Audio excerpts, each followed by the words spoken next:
This is a list of all the dates that Jupiter and Saturn have come into conjunction. It's called a Great Conjunction. The last time was on December 21, 2020. I actually went out to Vantage, Washington, where there are dark skies, to go see that. I have an interesting story about that day in my life, actually.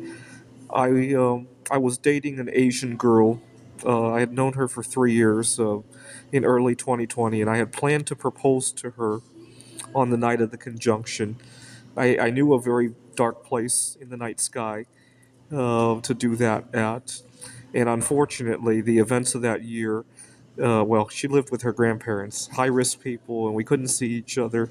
And we quickly realized that neither of us were ready. And so instead, I went to that dark vantage point anyway, and I kind of had a different kind of love story. Although it didn't pan out because I ran into difficulty every time I would get sick or something were to happen, my car were to break down. That kind of relationship has its own problems. But anyway, that's the list of conjunctions. It happens every 20 years. So we have 10 years when Jupiter and Saturn get closer and closer to each other, and 10 years when they get further and further apart from each other.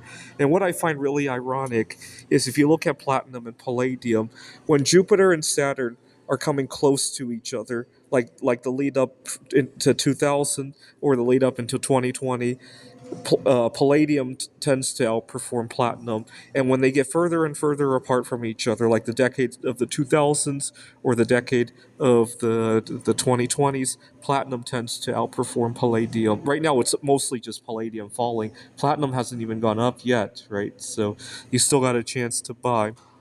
But I find this to be more than just a coincidence, and there has to be reason behind this. I will look more into why the reason for it. I suspect it has to do with some of our space missions because we have gone to Jupiter and Saturn. Some of them have been powered by some of these elements.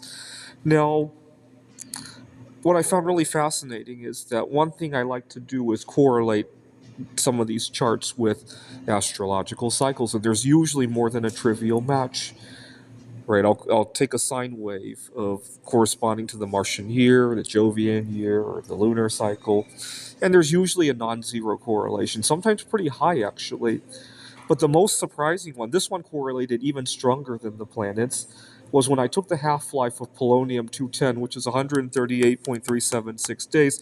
I took a sine wave corresponding to that cycle, and it had an even higher correlation to the stock market than the planetary data.